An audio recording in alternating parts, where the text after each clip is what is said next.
여러분 반갑습니다. 오늘 수요 성경 공부 오신 여러분들 환영하고요. 우리 잠시 기도하고 공부 시작하겠습니다. 하나님 아버지, 오늘도 저희들이 하나님 말씀 함께 공부합니다.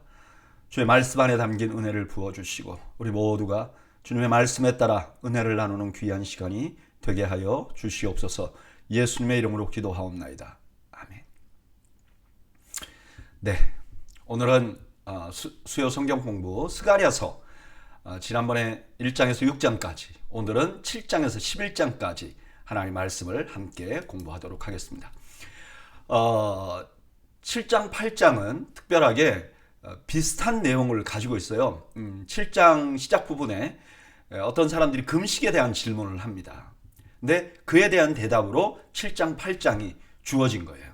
1절, 다리오 왕 제4년 9째 달, 곧 기슬레월 4일에 여호와의 말씀이 스가랴에게 임하니라. 스가랴가 처음 환상을 본 지 2년 후에 일어나는 거죠. 그동안 스가랴는 천사가 이제 스가랴에게 뭔가 보여주고, 그 다음에 천사에게 이게 무슨 뜻입니까? 하고 물어보고 그 안거를 기록했거든요. 근데 이제 7장부터는 하나님의 말씀이 스가랴에게 직접 임하는 그런 모습이 보여줍니다. 그러니까 조금 달라진 거죠. 2절, 그때 베델 사람이 사레셀과 레겜 멜렉과 그의 부하들을 보내어 여호와께 은혜를 구하고 만군의 여호와의 전에 있는 제사장들과 선지자들에게 물어 이르되 내가 여러 해 동안 행한 대로 5월 중에 울며 근신하리까 하매. 베델에 사는 사람들이 질문을 한 거죠. 우리가 계속 금식해 왔는데 금식할까요? 이렇게 물어보는 거죠. 근데 특별히 5월에 금식한다 이렇게 말해요. 이 5월의 금식은 예루살렘이 5월 달에 멸망하거든요. 그러니까 5월이 되면 이제 예루살렘 멸망 후부터 유다인들이 계속 금식하면서 울었던 거죠. 근데 지금은 포로로 잡혀갔다 다시 돌아왔잖아요. 근데도 우리가 이거 계속 해야 되나요? 이렇게 물어본 거죠. 4절, 만군의 여호와의 말씀이 내게 임하여 이르시되 온 땅의 백성과 제사장들에게 이르라. 너희가 70년 동안 5째 달과 7째 달에 금식하고 애통하였거니와 그 금식이 나를 위하여 한 것이냐? 이제 이들의 질문에 이제 하나님이 대답을 하는데 스가랴를 통해서 이제 말씀하시는 거죠. 말씀하시면서 뭐라 그러냐? 너희가 5째 달, 이거는 예루살렘이 멸망할 때예요. 그다음에 7째 달은 언제냐? 그 그달랴라는 마지막 유다인 지도자가 죽은 날이에요. 이 2달 동안 너희들 금식했는데 금식이 나를 위한 것이냐? 하나님을 위한 것이냐? 너희들이 슬퍼서 한 거 아니냐? 이렇게 묻는 거죠. 6절, 너희가 먹고 마실 때 그것은 너희를 위하여 먹고 위하여 마시는 것이 아니냐? 예루살렘과 사면 성읍에 백성이 평안히 거주하며 남방과 평원의 사람이 거주할 때에 여호와가 옛 선지자를 통하여 외친 말씀이 있지 아니하냐 하시니라. 금식도 물론 자기들을 위해서 했지만 너희들 먹고 마실 때도 니네 마음대로 했지 않느냐? 근데 너희가 평안할 때 내가 열심히 하나님 말씀을 내 뜻을 전했지 않느냐? 근데 너희들 그거 관심 없었지 않느냐? 이렇게 말하는 거죠. 8절, 여호와의 말씀이 스가랴에게 임하여 이르시되 만군의 여호와가 이같이 말하여 이르시기를 너희는 진실한 재판을 행하며 서로 인애와 긍휼을 베풀며 과부와 고아와 나그네와 궁핍한 자를 압제하지 말며 서로 해하려고 마음에 도모하지 말라 하였으나. 그때 선지자들이 무슨 말을 했는가? 선지자가 무슨 말을 했는가? 이러이러한 내용으로 말했다는 거예요. 근데 무슨 결과는 어땠죠? 그들이 무시했죠. 하나님의 뜻을 묻지 않았어요. 관심이 없었어요. 11절, 그들이 듣기 싫어하며 등을 돌리며 듣지 아니하려고 귀를 막으며 그 마음을 금강석 같게 하며 율법과 만군의 여호와가 그의 영으로 옛 선지자들을 통하여 전한 말을 듣지 아니하므로 큰 진노가 만군의 여호와께로부터 나왔도다. 지금 너희가 포로로 잡혀간 이유가 뭐야? 하나님의 말씀 듣지 않았기 때문이지 않느냐? 그래서 너희가 진노를 받은 거 아니냐라고 말씀하는 거죠. 13절, 내가 불러도 그들이 듣지 아니한 것처럼 그들이 불러도 내가 듣지 아니하리라. 만군의 여호와가 말하였느니라. 내가 그들을 바람으로 불어 알지 못하던 여러 나라에 흩었느니라. 그 후에 이 땅이 황폐하여 오고 가는 사람이 없었나니 이는 그들이 아름다운 땅을 황폐하게 하였음이니라 하시니라. 그들이 하나님 말씀 안 들으니까 하나님께서도 그들 말 안 듣겠다 이렇게 말한 거예요. 결국은 그들이 포로로 잡혀가고 땅이 황폐하게 된 것이죠. 오늘 스가랴서 7장 1절에서 14절까지는 베델에서 온 사람들의 질문으로 시작됩니다. 그들은 예루살렘 멸망을 기억하면서 금식을 하고 계속해서 애통해 했어요. 그걸 70년 동안 한 거죠. 근데 돌아왔는데 계속 해야 됩니까? 라고 질문을 한 거죠. 그런데 그들의 질문에 하나님의 대답은 뭐예요? 그들이 금식을 하던 먹던 모두 자기 중심으로 한 것 아니냐는 거예요. 하나님이 무엇을 하시는지 관심이 없었지 않느냐는 거예요. 그래서 너희가 멸망했다는 거예요. 그러니까 지금은 하나님이 무엇을 원하시는지에 관심을 가져야 한다고 촉구하고 있는 거예요. 이거 금식을 해야 되나 말아야 되나, 내가 하는 습관을 해야 되나 말아야 되나, 나 중심으로 생각하지 말고 하나님이 무엇을 원하는지 관심을 가지라. 그러면 아까 평안할 때 했던 하나님의 말씀 있잖아. 이렇게 하라. 금식할 게 아니라 하나님이 원하는 대로 살아야 되는 거 아니냐라고 말씀하시는 거죠. 이 말씀은 오늘날 사는 교회와 성도들에게도 너무나 중요한 말씀이에요. 여러분, 오늘 교회 관심 뭐죠? 교회라는 조직을 존속시키고 또 숫자를 늘리는데 집중돼 있죠. 그러다 보니까 교회의 최고의 법은 뭐예요? 하나님의 말씀도 교회법도 아니고 전례예요.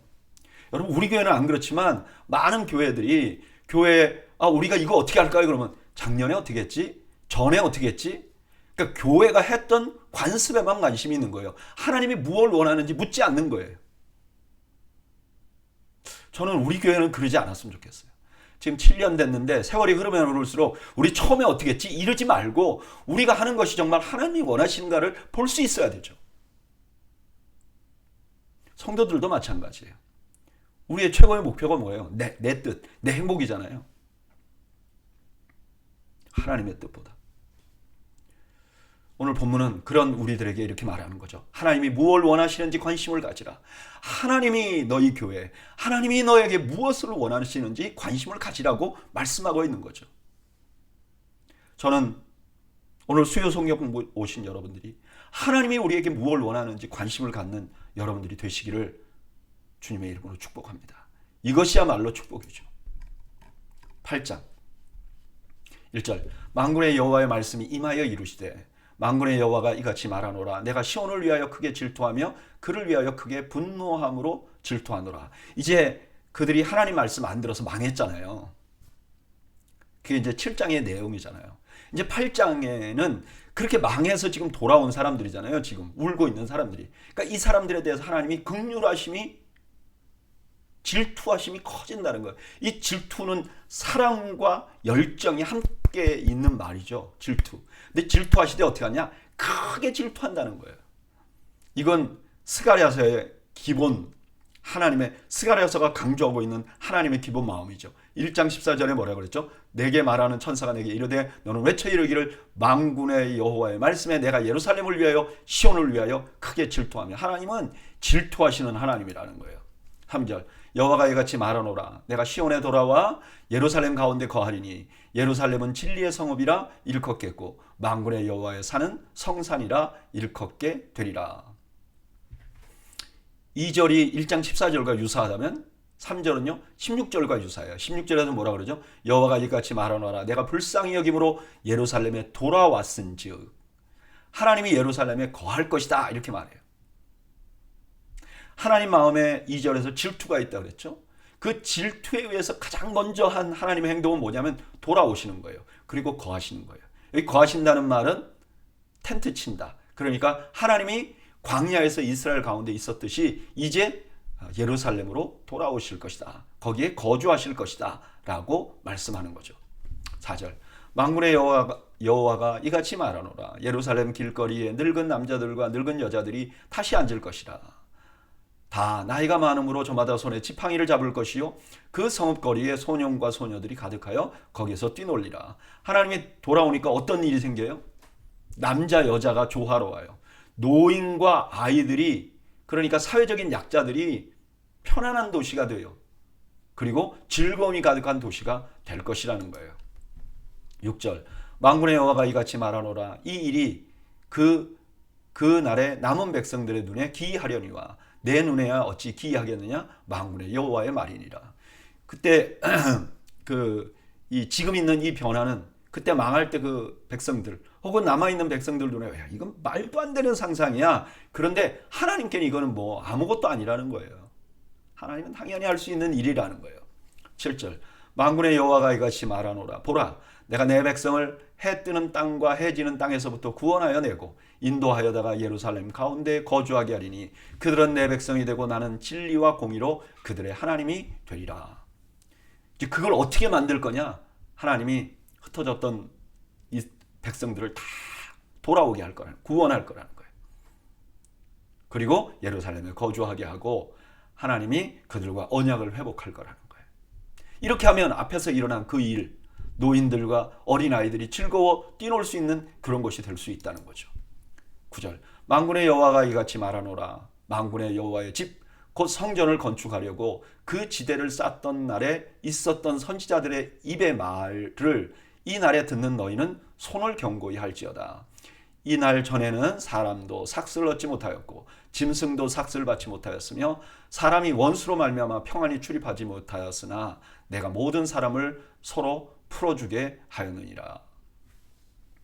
이제 이렇게 만들 것이다 이렇게 말하고 나서 하나님이 강조하는 게 있죠. 지금 스가랴에게 그 말씀을 듣는 사람들은 지금 베델에서 이제 사람 보내서 듣는 사람들이잖아요. 근데 이 사람들은 포로에서 귀환한 지 좀 된 사람들이에요. 근데 이 포로에서 이 사람들이 귀환했을 때 첫 번째 들었던 말이 뭐냐? 성전 건축하라는 거죠. 근데 못하고 있어요. 왜요? 돈이 없어요. 그래서 이 일하는 사람의 삭스를 못 줬어요. 그러니까 어느 정도는 하겠지만 계속 일을 할 수는 없잖아요. 거기다가 원수들이 왔어요. 그러니까 평안이 없어요. 막 안전하지 못하니까 누가 나와서 일을 하겠어요. 그래서 지금 성전 건축이 중단된 거죠. 11절 만군의 여호와의 말씀이니라. 이제는 내가 남은 백성 대하기를 옛날과 같이 아니할 것인즉 곧 평강의 씨앗을 얻을 것이라. 포도나무가 열매를 맺으며 땅이 산물을 내며 하늘은 이슬을 내리니 내가 이 남은 백성으로 이 모든 것을 누리게 하리라. 그래, 내가 너희들 힘든 거 알아. 그러면서 내가 이제는 너희들 매몰차게 대하던 것 같이 안 할 거야. 그러면서 두 가지 약속을 하는 거예요. 평강의 씨앗을 얻을 것이다. 그러니까 위험하잖아요. 근데 위험하지 않게 만들어 줄 것이다. 그리고 땅이 산물을 내고 하늘이 이슬을 낸다. 이건 풍성한 추수를 염두에 두는 거죠. 그러니까 경제적으로 넉넉하게 내가 만들어 줄 것이다. 성전을 건축할 수 있도록 내가 만들어 주겠다. 이렇게 말하는 거죠. 13절 유다 족속아 이스라엘 족속아 너희가 이방인 가운데서 저주가 되었으나 이제는 내가 너희를 구원하여 너희가 복이 되게 하리니 두려워하지 말지니라. 손을 견고히 할지니라. 과거에는 저주의 대상이 됐는데 이제 복의 상징이 될 것이라고 축복하는 거죠. 그러니까 두려워하지 말고 손을 견고히 하라. 손을 견고히 한다는 건 일하던 거를 더 열심히 하라. 이런 의미가 담겨 있는 거죠.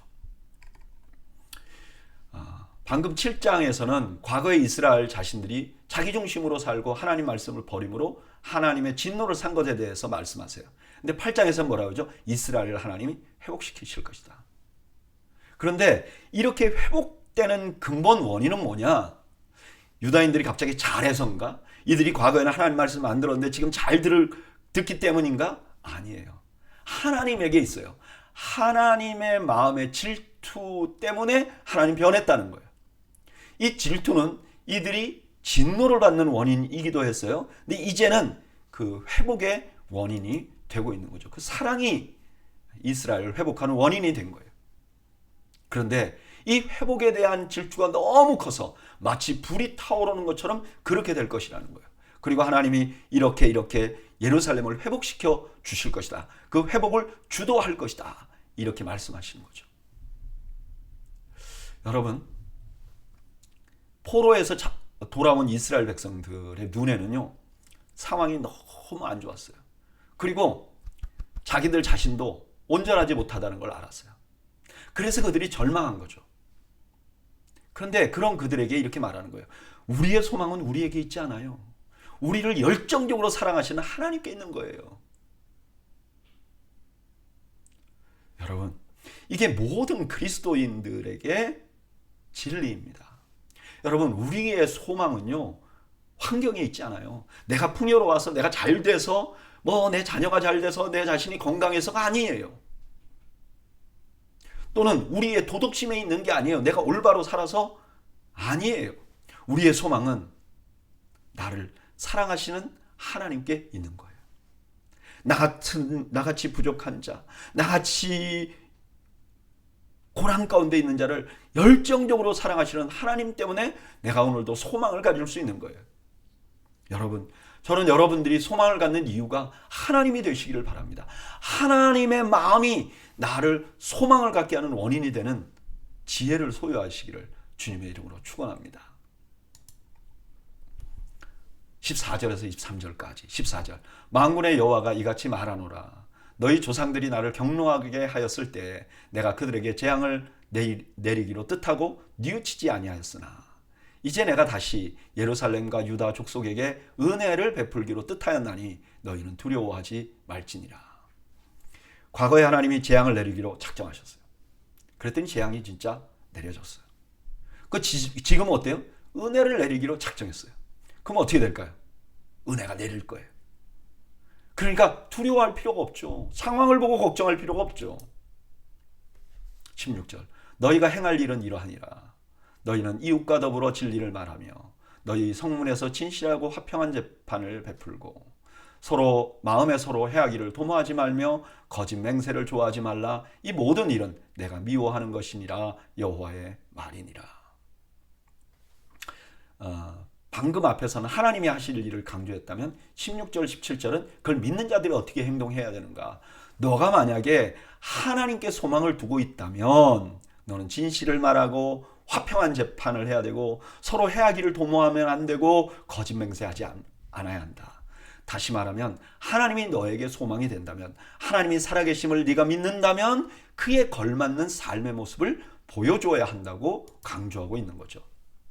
18절, 만군의 여호와의 말씀이 내게 임하여 이르시되 만군의 여호와가 이같이 말하노라. 넷째 달의 금식과 다섯째 달의 금식과 일곱째 달의 금식과 열째 달의 금식이 변하여 유다 족속에게는 기쁨과 즐거움과 희락의 절기들이 되리니 오직 너희는 진리와 화평을 사랑할지니라. 이제 처음 질문을 들었던 7장의 질문으로 돌아갑니다. 금식할까요 말까요? 이제는 그 금식이 변하게 될 것이야. 기쁨으로 바뀌게 될 것이야. 그러니까 너희는 진리와 화평을 실천해야 돼. 그 금식할 것인가 말 것인가에 매달리지 말고 하나님이 진짜 원하는 일에 일을 너희의 삶에서 실천해야 돼. 이렇게 말씀하고 있는 거죠. 20절, 만군의 여호와가 이와 같이 말하노라. 다시 여러 백성과 많은 성읍의 주민이 돌아올 것이라. 이 성읍 주민이 저 성읍에 가서 이르기를 우리가 속히 가서 만군의 여호와를 찾고 여호와께 은혜를 구하자 하면 나도 가겠노라 하겠으며 많은 백성과 강대한 나라들이 예루살렘으로 와서 만군의 여호와를 찾고 여호와께 은혜를 구하리라. 과거에는 이들이 열방들이 예루살렘을 공격하기 위해서 왔어요. 이제는 하나님을 경배하기 위해서 올 것이라는 거예요. 상황이 완전히 바뀔 거라는 걸 말하죠. 만군의 여호와가 이와 같이 말하노라. 그날에는 말이 다른 이방 백성 10명이 유다 사람 하나의 옷자락을 붙잡을 것이라. 잡을 것이라. 곧 잡고 말하기를 하나님이 너희와 함께 하심을 들었나니 우리가 너희와 함께 가려 하노라 하리라 하시니라. 여기 옷자락은 유대인들이 입는 전통 옷이에요. 그 옷술에다가 이렇게 옷 끝에다가 술을 단 그거 이방인들이 그 옷을 잡는다는 거예요. 이건 무슨 뜻이죠? 유대인들이 하나님을 따르는 거를 이들도 똑같이 하려고 한다는 거예요. 왜 그러냐? 유다인들이 하나님을 따르기 때문이다. 너희가 하나님을 따르면 이방인들도 너희를 따를 거야. 왜? 너희가 하나님을 따라서 복을 받는 걸 보면서 그렇게 되기를 원하기 때문이야 라고 말하는 거죠. 오늘 이 본문은 금식을 해야 되는지 말아야 되는지에 대한 답을 줍니다. 그 답은 뭐죠? 이젠 그렇게 할 필요 없다는 거예요. 왜냐하면 하나님이 그들의 슬픔을 기쁨으로 바꾸실 것이기 때문에 그래요. 근데 이걸 신뢰한다면 이제 그들이 할 일은 하나님의 뜻을 따라야 되는 거예요. 과거에 하나님께서 이미 말씀하셨어요. 이렇게 살아라. 근데 그들의 조상은 듣지 않았어요. 마치 하나님 없는 것 같이 살았어요. 그래서 심판을 받은 거죠. 이제 그들은 하나님의 은혜를 받을 것이에요. 하나님의 사랑을 받을 것이에요. 그런데 이제는 그러니까 그 하나님이 무엇을 원하는지 고민하고 그대로 살아야 한다는 거예요. 그렇게 살면 모든 열방이 이스라엘에 와서 하나님을 같이 섬기겠다고 말하는 그런 날이 올 것이라는 거예요. 하나님이 그렇게 할 것이라는 거예요. 여러분, 오늘 이 말씀은 하나님을 신뢰하는 우리에게도 아주 중요한 메시지를 주죠. 여러분, 우리가 하나님을 신뢰하고 하나님 기뻐한다면 우리의 삶에 그 하나님을 기쁘시게 하는 삶의 태도가 나타나야 된다는 거예요. 내 삶에서 그게 드러나야 된다는 거예요. 나는 말로는 하나님을 신뢰한다고 말하는데 내 삶에선 하나님 신뢰하는 것 같은 삶이 하나도 안 보여져요. 막 불안해하고 하나님 없이 없는 것 같이 남을 속이고 남을 빼앗고 그러면요, 사람들이 우리를 신뢰하지 못하는 거예요. 뭐 좀 시간이 된 일이지만 한국의 어떤 유명한 불교의 승려죠. 뭐 한국의 가장 파퓰러한 종파는 아니지만 어쨌든 이 사람도 승려라고 그랬어요. 그래서 뭐 무소유가 너무 좋다. 소유하지 말자. 그랬는데 알고 보니까 자기는 부자야. 이 사람이 자기 많이 갖고 있어요. 그래갖고 그 사람을 비꼬는 말로 뭐 풀소유 이렇게 말했죠. 풀소유.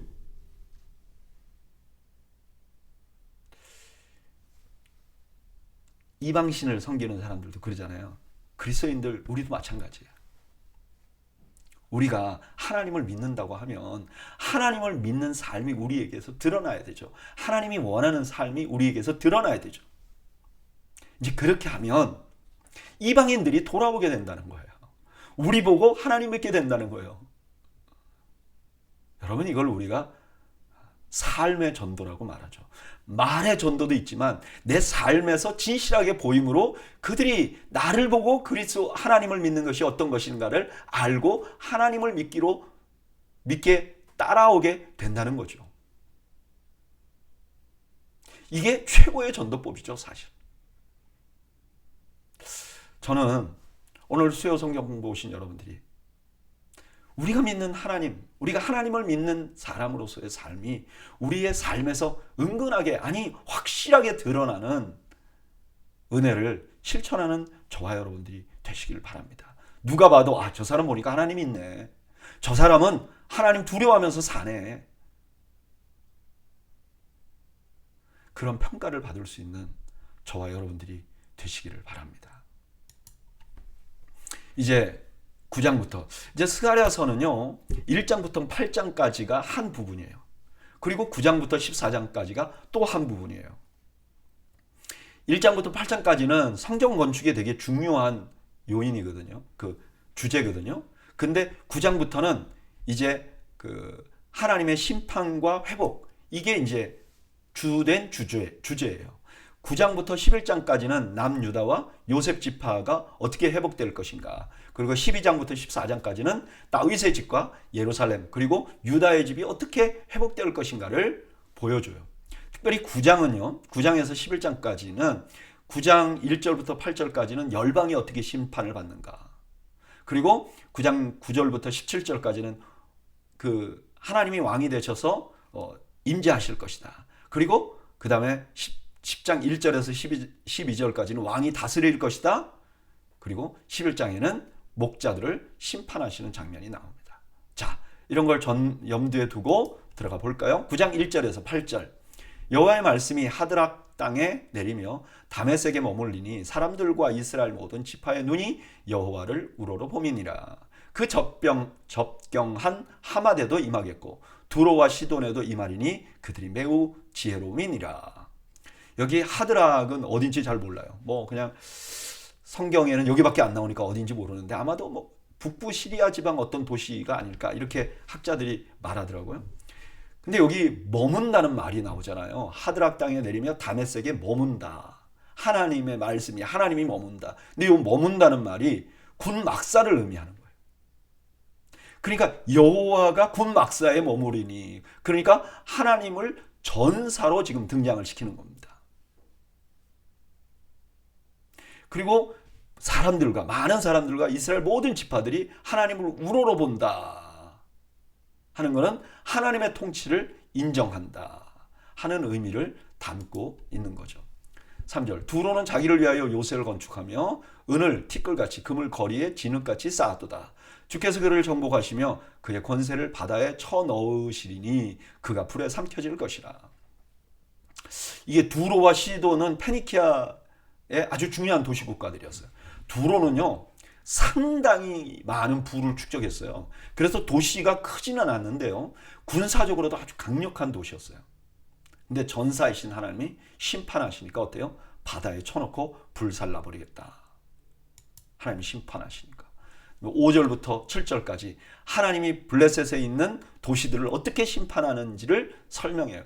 아스글론이 보고 무서워하여 하며 가사도 심히 아파할 것이며 에그로는 그 소망이 수치가 되므로 역시 그러하리라. 가사에는 임금이 끊어질 것이며 아스글론에는 주민이 없을 것이며 아스돈에는 잡족이 거주하리라. 내가 블레셋 사람의 교만을 꼭 끊고 그의 입에서 그의 피를 그의 입 사이에서 그 가증한 것을 제거하리니 그들도 남아서 우리 하나님께로 돌아와서 유다의 한 지도자같이 되겠고 에글론은 여부수 사람같이 되리라. 블레셋 주요 도시들을 심판하세요. 그리고 나서 이렇게 말해요. 그들이 이제 심판을 다 받고 어떻게 될 것인가? 옛날에 이스라엘 백성들이 가나안 땅 정복할 때 여부수 사람들이 오이 무서워가지고 항복하자. 그래서 이제 거짓말로 항복을 해서 평화조약을 맺었잖아요. 그래서 그들이 이스라엘 안에 살았다고요. 유다인들은 아니었지만 이스라엘 백성은 아니었지만 그들도 이스라엘 백성 중에 한 사람이 되었단 말이에요. 마찬가지로 블레셋 나라 사람들도 결국은 유다에 흡수될 것이다. 실제로 이런 일이 있었죠. 다윗과 솔로몬 때 그랬어요. 이 블레셋 도시들이 다 유다의 통찰에 들어가 있었어요. 8절 내가 내 집을 둘러 진을 치며 적군을 막아 거기 왕래하지 못하게 할 것이라. 포악한 자가 다시는 지경으로 지나가지 못하리니 이는 내가 눈으로 치니 봄이니라. 주변국을 정리하시고 쫙 들어오시는 거죠. 그리고 하나님이 예루살렘에 딱 들어오시는 거예요. 그리고 이렇게 말해요. 예루살렘을 내가 보면서 보호할 것이다. 오늘 본문에는 전사이신 하나님께서 이스라엘 주변의 강력한 국가들을 심판하시는 모습이 나와요.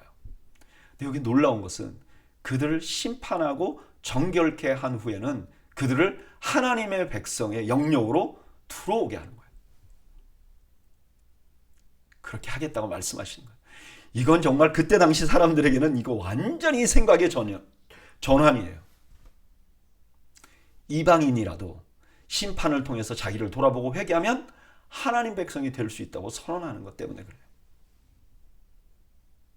저는 이 말씀 묵상하면서 저를 한번 돌아봅니다. 저조차도요 이런 생각이 있어요. 하나님의 백성들이 징계를 받아. 이거는 우리를 정결하게 하는 것이야. 그래서 이 징계를 받으면서 우리는 정금같이 날 것이야. 그러나 이방인들에게는 이게 심판이 될 것이야. 그리고 이 심판은 영원한 멸망으로 가는 길일 것이야 라고 생각했어요. 이건 맞는 거예요. 근데 문제는 뭐냐면은 누가 하나님의 백성인지 누가 아닌지는 알 수가 없다는 거예요. 근데 이걸 생각을 못하는 거예요. 그래서 제 생각에 교회 다니는 사람들이 고난을 당하면 아유 저분 저게 정금같이 돼서 회복할 것이야. 교회 안 다니는 사람들이 그러면 아유 저 사람 저러다가 이제 큰일 나는데 이렇게 생각하기 쉽단 말이에요. 근데 그러면 안 된다는 거예요. 왜냐? 내 눈으로 볼 때 저 사람 이방인같이 보여도 그가 장차 회개하면 하나님 백성 된다는 거예요. 반대로 내 눈에는 저 사람 분명히 믿는 사람 같아도 회개하지 않으면 버림받게 되는 거죠. 우리가 다 판단할 수 없어요. 하나님은요, 인종, 종족, 내가 얼마나 교회를 다녔는지 안 다녔는지, 내 아버지가 누구인지, 내 주변이 어떤지 그게 중요한 게 아니라 그 자신이 하나님을 신뢰하고 하나님 앞에 회개하는지 아닌지가 제일 중요하다는 거예요. 이렇게 딱 생각하니까요, 이런 생각이 드는 거예요. 누구라도 포기하면 안 되겠구나. 여러분, 우리는 어떤 사람이든지 포기하면 안 돼요. 우리 눈에 보기에 저 사람 블레셋 같이 보여도 하나님의 진노가 그에게 임했을 때 그가 회개하면 그가 하나님 백성 될 수 있는 거예요. 그래서 우리가 사람을 놓지 말아야 합니다. 사람을 포기하지 말아야 됩니다. 우리 마음대로 잘라내고 정죄하면 안 됩니다. 누구는 하나님 백성 아니고 누구는 바뀌다, 이렇게 나누어서는 안 됩니다. 왜냐하면 우리가 하나님의 선택한 백성이 누군지 모르고 그가 장차 어떻게 변화될지 알 수 없기 때문에 그렇습니다. 저는 이 스가랴서 9장 1절에서 8절까지를 보면서 하나님의 마음이 참 넓으시구나, 그런 생각이 듭니다. 여러분, 우리도 하나님 같이 넓은 마음을 가질 수 있으면 좋겠어요. 나누는 것이 아니라 통합하는 마음 말이죠. 감싸주는 마음 말이죠. 아파하면 안아주는 마음 말이죠. 저는 더웨이 교회가 바로 그런 마음을 소유하는 교회가 되기를 주님의 이름으로 축복합니다. 이제 예루살렘에 하나님이 입성하시겠다고 그랬잖아요. 그 입성하시는 장면을 이제 9절부터 좀 더 구체적으로 기록해 줍니다. 시온에 따라 크게 기뻐할지어다. 예루살렘에 따라 즐거이 부를지어다. 보라, 내 왕이 내게 임하시나니 그는 공의로우시며 구원을 베푸시며 겸손하여 나귀를 타시나니 나귀의 작은 것 곧 나귀 새끼니라. 그 하나님이 예루살렘에 입성하는데 입성하는 장면을 보니까 그가 공의로우세요. 그리고 구원을 베푸세요. 여기 구원을 베푼다는 것은 이제 수동태예요. 그러니까 구원을 경험하게 될 것이다. 그리고 왕권을 상징하는 나귀를 타시는데 나귀 중에 새끼를 타세요. 그렇게 함으로 겸손함을 드러낸다. 여러분, 이 모습을 예수님 아니고 누구에게 적용하겠어요? 그러니까 마태가 당연히 예수님이 나귀 타시는 거 보고 이 예언이 성취된 것이다 하고 말할 수밖에 없겠죠. 10절, 내가 에브라임의 병거와 예루살렘의 말을 끊겠고 전쟁하는 활도 끊으리니 그가 이방 사람에게 화평을 전할 것이요 그의 통치는 바다에서 바다까지 이르고 유브라데 강에서 땅끝까지 이르리라. 여기 1절에 1인칭 내가 누구인지 분명히 알 수 없어요. 하나님이실 수도 있고 메시아일 수도 있어요. 스가랴서에 보면 이렇게 나와 그리고 스가랴 선지자 그리고 나와 하나님이 이렇게 좀 헷갈려요.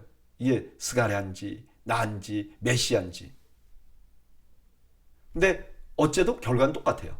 하나님이시라도 메시아라도 그 메시아는 전쟁을 그치게 하고 샬롬을 전해요. 그리고 그 통치 영역이 어떻게 되느냐? 온 세상으로 넓혀져요.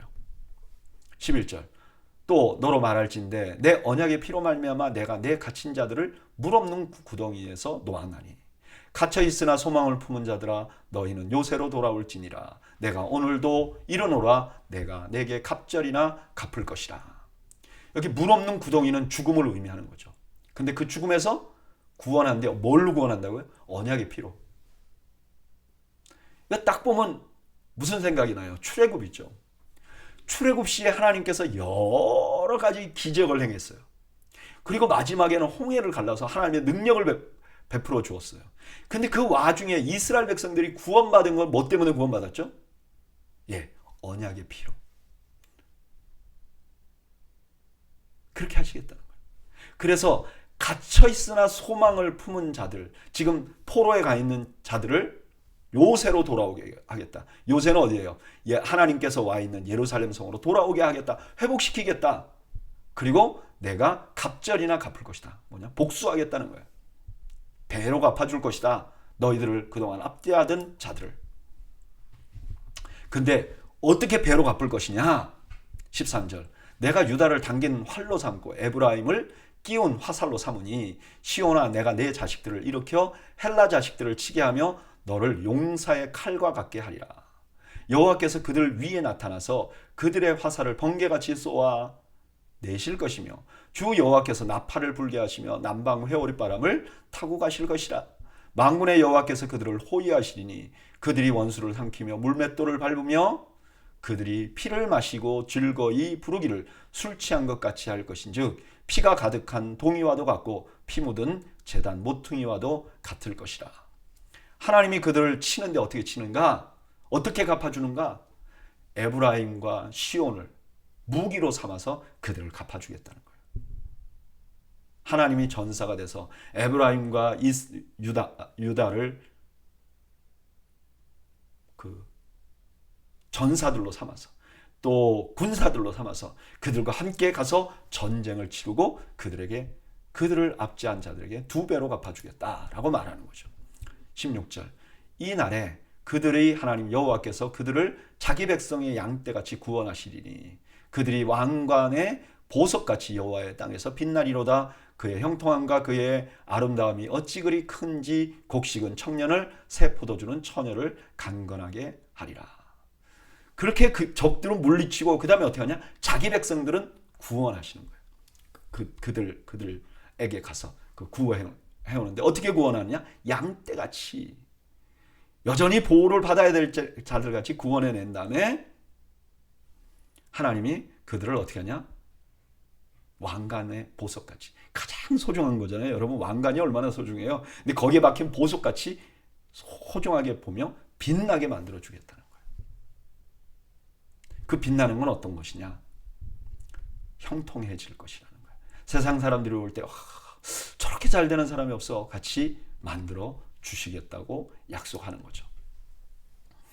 오늘 본문은 메시아가 오면 어떤 일이 일어날지를 구체적으로 보여줍니다. 메시아는 자기 백성을 구원하러 오실 거예요. 근데 그 모습이 겸손한 왕의 모습이에요. 근데 그가 어떻게 그 백성을 구원하는가? 언약의 피로 구원하실 거예요. 마치 애국 군대를 수장시키듯이 적들을 또한 진멸할 거예요. 그리고 자기 백성을 자기 성으로 초대할 것이요. 그리고 양떼같이 보살필 거예요. 그리고 보석같이 귀하게 여기실 거예요. 여러분 이 말씀을 누구에게 한 거죠? 지금 포로에서 돌아와서 비참하게 살고 있는 유다인들에게 하는 겁니다. 뭐라고 말하죠? 그래, 너희들 상황은 안 좋고 너희들 정말 무능력할 거야. 그런데 내가 너희들을 동원해서 같이 아직도 포로로 잡혀간 사람들에게 가서 그들을 구해낼 거야. 그리고 내가 그들과 함께 너희들을 보석같이 그렇게 대할 것이야. 네, 여러분 마태는요 바로 이 일이 우리에게 일어났다고 증언해요. 마태복음 21장 4절 5절에서 이는 선지자를 통하여 하신 말씀을 이루려 하심이니라. 일렀으되 시온의 딸에게 이르기를 내 왕이 내게 임하나니 그는 겸손하여 나귀 곧 몽에를 매는 짐승의 새끼를 탓도다 하라 하였느니라. 우리는 지금 포로에서 돌아온 백성 같은 존재죠. 우리가 살아가는 세상이요 만만치 않아요. 상황이 안 좋아요. 근데 우리는 무능력해요. 그리고 그래서 우리는 죄악 가운데 있어요. 근데 오늘 본문에서 하나님이 이렇게 말씀하시는 거죠. 내가 너희를 양떼같이 보살필 거야. 너희들 부족한 것 알아. 내가 양떼같이 보살필 거야. 그리고 너희들의 환경이 어떻든 너희들은 보석같이 빛나는 존재로 내가 여기게 만들어 줄 것이야.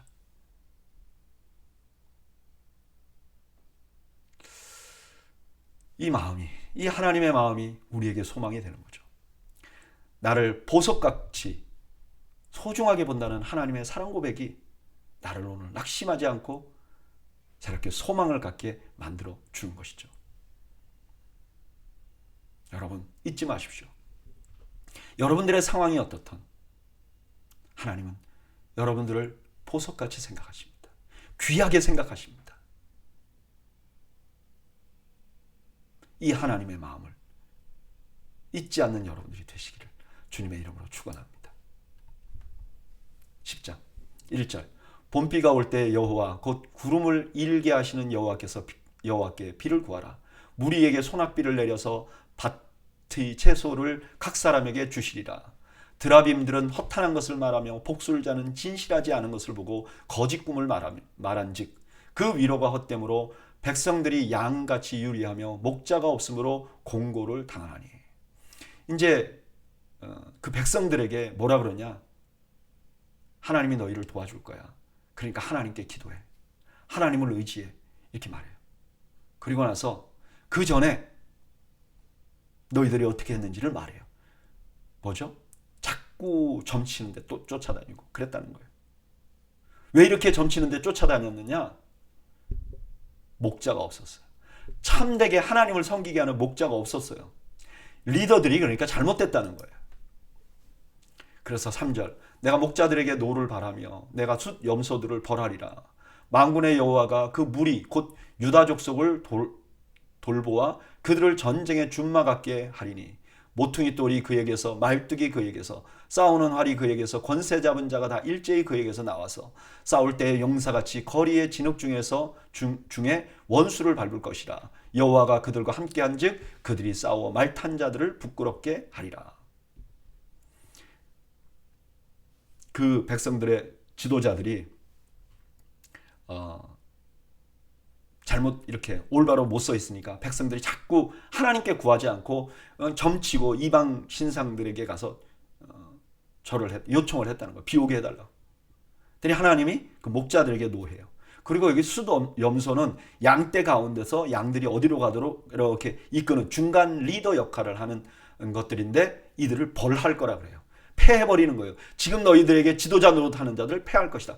그리고 내가 그들 중에서 모퉁이돌, 이것도 모퉁이돌이 이런 거잖아요. 이렇게 건물을 지면 건물과 건물을 이렇게 지탱하고 중간에 이렇게 잡고 있는 모퉁이돌. 말뚝은 텐트 칠 때 이렇게 미리 쳐서 텐트가 이렇게 잡히게 하는 거. 모두 여기 나오는 얘들은 다 지도자들을 의미하는 거예요. 내가 진짜 지도자들을 세울 거야. 그래서 유다 족속들과 함께 말탄 자들, 그동안 그 이스라엘을 괴롭히던 자들을 부끄럽게 할 거야. 이렇게 말씀하는 거죠. 6절 내가 유다 족속을 견고하게 하며 요셉 족속을 구원할지라. 내가 그들을 긍휼히 여김으로 그들이 돌아오게 하리니 그들은 내가 버린 일이 없었음 같이 되리라. 나는 그들의 하나님 여호와라. 내가 그들에게 들으리라. 에브라임이 용사 같아서 포도주를 마심같이 마음이 즐거울 것이요 그들의 자손은 보고 기뻐하며 여호와로 말미암아 마음에 즐거워하리라. 새로운 지도자들을 통해 이스라엘을 회복시킬 것이라는 거예요. 이게 포도주를 마신다는 것은 승리를 자축하는 것을 의미하죠. 8절 내가 그들을 향하여 휘바람을 불어 그들을 모을 것은 내가 그들을 구속하였습니다. 그들이 전에 번성하던 것 같이 번성하리라. 내가 그들을 여러 백성들 가운데 흩으려니와 그들이 먼 곳에서 나를 기억하고 그들이 살아서 그들의 자녀들과 함께 돌아올지라. 내가 그들을 애굽 땅에서 돌아오게 하며 그들을 아수르에서부터 모으며 길르앗 땅과 레바논으로부터 그들을 이끌어가리니 그들이 거할 곳이 부족하리라. 이 백성들을 가지고 이제 그 백성의 새로운 지도자를 세우고 그 남은 백성들을 이끌고 이제 그동안 그 이스라엘 백성들을 포로로 잡혀갔던 자들을 치잖아요. 그리고 나서 하나님이 휘바람을 불어요. 이건 이런 거하고 똑같아요. 양떼가 막 멀리 노는데 목자가 휙휙 불면 양떼들이 쫙 모으는 것처럼 그렇게 모으게 하겠다는 거예요. 그래서 예전같이 번성하게 만들어 줄 것이라는 거예요. 그러면서 9절에 아주 재밌는 표현을 해요. 내가 그들을 여러 백성 가운데 흩었다. 여기 흩었다는 말이 씨 뿌린다 하는 말하고 똑같아요. 그 전에 이스라엘 백성들이 왜 이제 포로로 잡혀갔잖아요. 그러니까 각 곳에 흩어졌잖아요. 근데 이 흩어진 걸 하나님이 뭐라고 말하냐면 씨 뿌리는 것 같다는 거예요. 여러분 씨를 뿌리면 각 곳에 흩어지잖아요. 세월이 흐르면 어때요? 자라죠.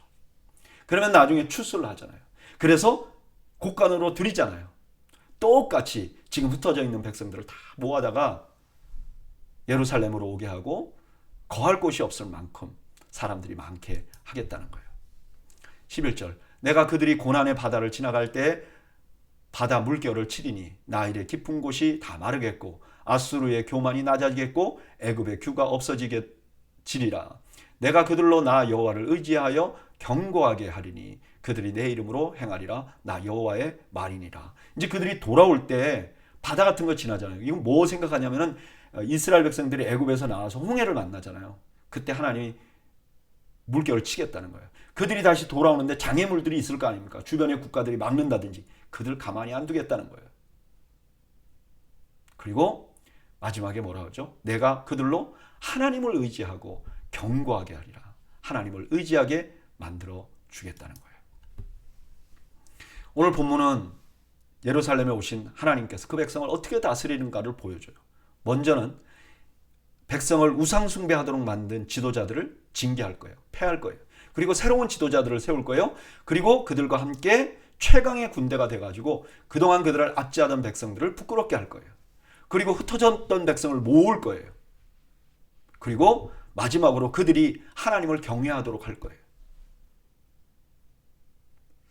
저는 이 말씀 묵상하면서 하나님이 그 백성을 회복하기 위하여 제일 먼저 한 일이 무엇인지 주목이 됩니다. 그게 뭐죠? 악한 지도자들을 패하는 거예요. 이스라엘 백성들을 하나님으로부터 떠나게 만든 지도자들을 패하는 거예요. 그리고 새로운 지도자들을 세우는 거예요. 그리고 그 새로운 지도자들을 통해서 하나님께서 하실 일을 이루시는 거예요. 여러분, 이처럼 지도자를 잘 세우는 일이야말로 하나님 나라를 위해서 너무 중요한 일입니다. 하나님께서 그 공동체를 바꾸려면 지도자를 바꾸는 거예요. 그래서 저는요, 정치 지도자들을 위해서 기도합니다. 그리고 교회 리더들을 위해서 기도해요. 하나님은 뜻을 수행할 사람들을 일으켜 주시옵소서. 그들을 통해서 주님의 뜻이 이 땅에 편만하게 해주소서. 여러분, 오늘 수요 성경 공부 오신 여러분들도 함께 기도해 주세요. 미국의 지도자와 한국의 지도자들, 정치 지도자들, 또 교계의 지도자들, 그리고 우리 더웨이 교회 리더들을 위해서 여러분 기도해 주세요. 하나님이 이들을 통해서 하나님의 일을 할 거예요. 그렇게 쓰임받는 리더들이 되도록 여러분, 우리가 함께 기도하고 서포트 해야 되는 줄로 믿습니다. 11장 1절, 레바논아 내 문을 열고 불이 내 백향목을 사르게 하라. 너 잣나무여 곡할지어다. 백향목이 넘어졌고 아름다운 나무들이 쓰러졌음이로다. 바산의 상수리 나무들아 곡할지어다. 무성한 숲이 엎드려졌도다.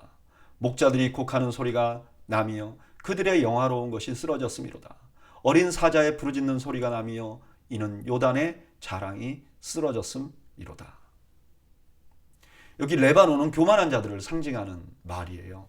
그리고 2절의 나무들은 강력한 통치자들을 의미하는 말이고요. 여기 목자나 어린 사자들도 지도자들을 의미하는 거죠. 10장에서 책망받은 잘못된 지도자들, 유다의 뿐만 아니라 주변의 모든 지도자들 다 넘어뜨리겠다는 거예요. 심판하시겠다는 거예요. 4절, 여호와 나의 하나님이 이르시되 너는 잡혀 죽을 양떼를 먹이라. 사들인 자들은 그들을 잡아도 죄가 없다 하고 판자들은 말하기를 내가 부요하게 되었은즉 여호와께 찬송하리라 하고 그들의 목자들은 그들을 불쌍히 여기지 아니하는도다. 하나님께서 스가랴에게 저기 있는 양떼를 네가 먹여라 그래요. 근데 그 양떼들이 어떤 양떼들이냐? 그들을 치는 목자들 있잖아요. 실제로 그 양들을 쳐야 되는 목자들은 그 양들을 불쌍히 여기지 않아요. 그 주인은 그 양을 팔아서 이익 받는 것만 고민해요. 그리고 그걸 산 자들은 당연히 죽여도 양심의 가책을 안 느끼는. 이게 지금 그동안의 이스라엘 백성들의 모습이라는 거예요. 이스라엘의 지도자들은 자기만 생각하는 거예요. 자기 배만 부를 걸 생각하는 거예요. 그러니까 누가 피해를 보느냐? 그 백성이 피해를 보는 거죠. 그 당시의 모습을 보여주는 거죠. 6절, 여호와가 말하노라 내가 다시는 이 땅 주민을 불쌍히 여기지 아니하고 그 사람들을 각각 그 이웃의 손과 임금의 손에 넘기리니 그들이 이 땅을 칠지라도 내가 그들의 손에서 건져내지 아니하리라 하시기로. 그런 상황에 있는 그 나라, 그들이 그들의 양을 불쌍히 여기지 않으니까 하나님께서도 그들을 불쌍히 여기지 않겠다는 거예요. 이제 두 번째 양떼를 먹이는 장면이 나옵니다. 7절. 내가 잡혀 죽을 양떼를 먹이니 참으로 가련한 양들이라. 참 불쌍한 양들이죠. 내가 막대기 둘을 취하여 하나는 은총이라 하며 하나는 연합이라 하고 양떼를 먹일세. 한 달 동안에 내가 그 세 목자를 제거하였으니 이는 내 마음이 그들을 싫어하였고 그들의 마음에도 나를 미워하였습니다. 이제 이 스가랴는 그 양들을 진짜 마음을 다해서 섬기는 거예요. 하나는 은총, 하나님의 은총을 의미하고 하나는 연합, 둘이 이렇게 연합되거나 아니면 그 목자와 이렇게 연합된. 이건 마치 하나님께서 그 이스라엘 백성들을 다스리는 모습하고 똑같잖아요.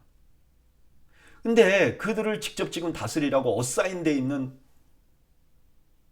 이들은 어때요?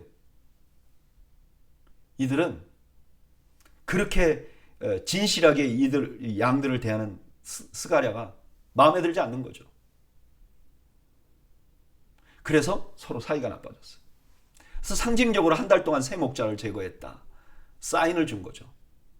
그러니까 지금 이스라엘의 모습이 그렇다는 거예요. 하나님은 그 백성들을 정말 아끼고 있는데 잘 이렇게 언약으로 다스리려고 하는데 그 중간 지도자들이 그냥 제멋대로 하니까 하나님이 3번이나 갈아버렸다는 거예요. 그걸 보여주는 거죠. 9절. 내가 이르되 내가 너희를 먹이지 아니하리라. 죽은 자는 죽은 대로 망하는 자는 망하는 대로 나머지는 서로 살을 먹는 대로 두리라 하고 이에 은총이라는 막대기를 취하여 꺾으니 이는 모든 백성들과 세운 언약을 폐하려 하였습니다. 당일에 곧 폐함에 내 말을 지키던 가련한 양들은 이것이 여호와의 말씀인 줄 안지라. 이었던 줄을 안지라. 이제 선지자를 방치하기로 결정합니다. 아이고 저 목자도 저렇게 안 돌보는데 내가 뭐하러 돌봐? 이렇게 한다는 거예요. 그러면서 은총이라는 막대기를 꺾어버린다는 거예요. 이게 이제 언약 너를 내가 돌보지 않겠다라고 말하는 거하고 똑같다는 거예요. 근데 불쌍한 건 누구예요? 이 양들은 그냥 이게 하나님 말씀대로 된 것이구나 이렇게 생각한다는 거예요. 이게 지금 그동안의 이스라엘의 모습이었다는 거죠. 12절. 내가 그들에게 이르되 너희가 좋게 여기거든 내 품삯을 내게 주고 그렇지 아니하거든 그만두라. 그들이 곧 은 30개를 달아서 내 품삯을 삼은지라. 여호와께서 내게 이르시되 그들이 나를 헤아린 바 그 삭을 토기장이에게 던지라 하기로 내가 곧 그 은 30개를 여호와의 전에서 토기장이에게 던지고 내가 또 연합이라 하는 둘째 막대기를 꺾으니 이는 유다와 이스라엘 형제의 의를 끊으려 함이었느니라. 이제 이렇게 돌보다가 스가랴가 아유 나 이제 그만할 거니까 삭시나 주세요. 그러니까 은 30개 줬다는 거예요. 그러니까 하나님이 어떻게 보시냐면은 너에게 은 30개 준 그들의 마음이 나를 평가하는 마음이다. 저들이 나를 은 30 정도로 생각한다. 이게 유다가 예수님 팔았을 때 사용된 말씀이잖아요. 유다가 예수님을 은 30개 팔았잖아요. 왜요? 그 예수님이라는 존재가 유다에게는 은 30개 정도밖에 안 된다는 거예요. 그렇게 돌보시고 은총을 베푼 하나님의 가치를 이렇게 폄하한다는 거죠. 그러니까 이제 15절. 여호와께서 내게 이르시되 너는 또 어리석은 목자들의 기구를 빼앗을지니라.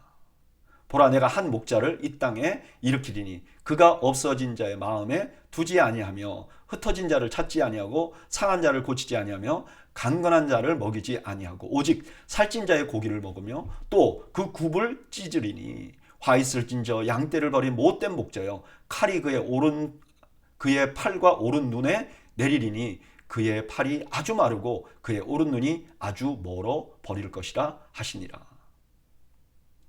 기구를 빼앗아서 그 동안에 하던 목자들을 다 못하게 한다는 거예요. 그리고 한 목자를 일으켜요.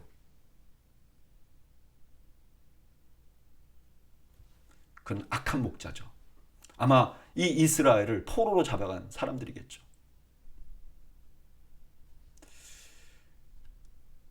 더 악한 목자를 만나게 된 유다의 모습을 역사적으로 그런 모습을 지금 그려주고 있는 것이죠. 오늘 본문에는요, 악한 지도자가 어떻게 그 백성을 망치고 자신도 망하게 되는가를 잘 보여줍니다.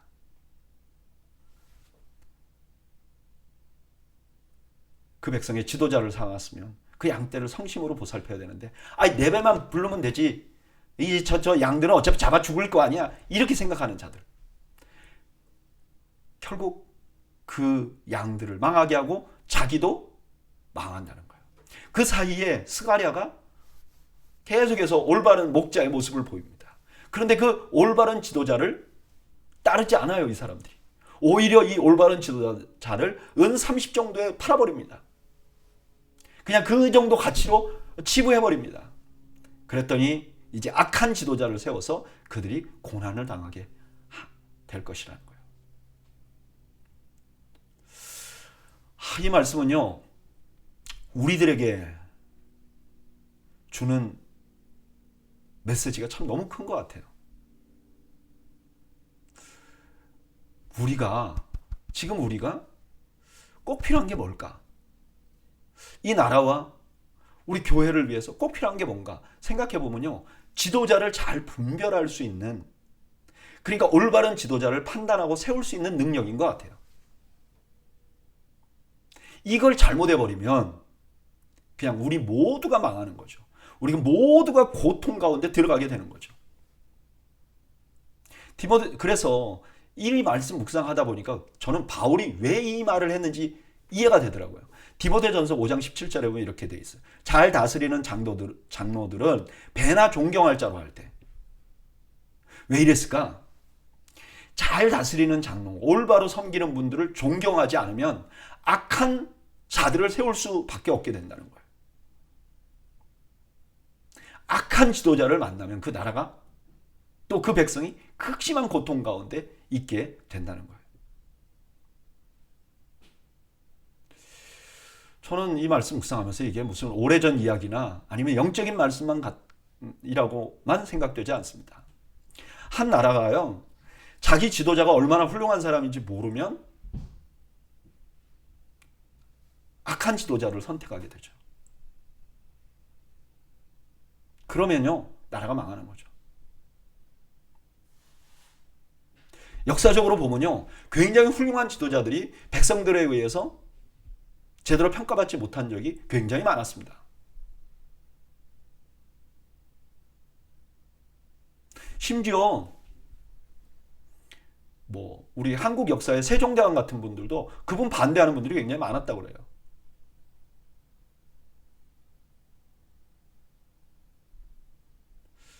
그 당시에는 말이죠. 자기들의 이익이 안 되니까.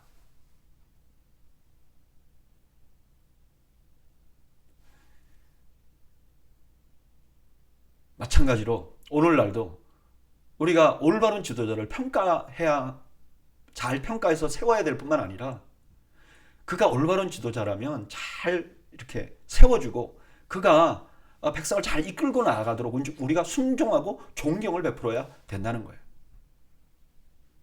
이건 교회는 더 분명하게 나타나는 것 같아요. 사도 바울이 말한 것처럼 교회에서 섬기는 자들은 무슨 유익을 가지려고 하는 건 아니잖아요. 다 믿음으로 섬기는 거잖아요. 희생하고 봉사하고. 그런데 좋은 사람들을 존중하고 또 따라주지 않으면 올바른 지도자를 세우지 못하게 되고, 올바른 지도자를 세우지 못하게 되면 그 공동체가 어려움을 당한다는 거예요. 그러니까 우리가 올바른 지도자를 선택할 수 있는 지혜도 꼭 필요한 거예요. 근데 또 필요한 게 뭐냐면은 올바른 지도자를 존경하는 마음, 그를 존경하고 따르는 마음, 이 마음도 함께 있어야 된다는 거예요. 저는 오늘 수요 성경 공부 나오신 여러분들이 정말 지도자를 잘 선택하고, 또 지도자를 그분이 올바로 한다면 잘 존중해주는 그런 마음을 여러분들 가지시기를, 또 그런 마음으로 교회를 함께 섬겨나가기를 축복합니다. 축복합니다. 그렇게 올바른 지도자들을 세워나갈 때 그 공동체가 하나님 앞에 아주 거룩하고 올바로 서가는 공동체가 될 수 있는 것입니다. 저는 우리 더웨이 교회가 지도자들을 잘 세우고 또 세워놓은 지도자들을 잘 존중해서 정말 하나님이 기뻐하시는, 하나님이 거주하시는 그런 공동체가 되기를 주님의 이름으로 축원합니다. 기도하겠습니다. 하나님, 우리에게 지도자를 잘 분별할 뿐만 아니라 선한 목자들을 잘 분별해서 배나 존경할 자로 아는 순종하며 함께 협력하는 지혜를 우리 모두에게 허락해 주시옵소서. 예수님의 이름으로 기도하옵나이다. 아멘. 이상으로 오늘 수요 성경 공부를 모두 마쳤습니다. 여러분들 가정에 하나님의 평강이 함께 하시기를 주님의 이름으로 축원합니다. 감사합니다.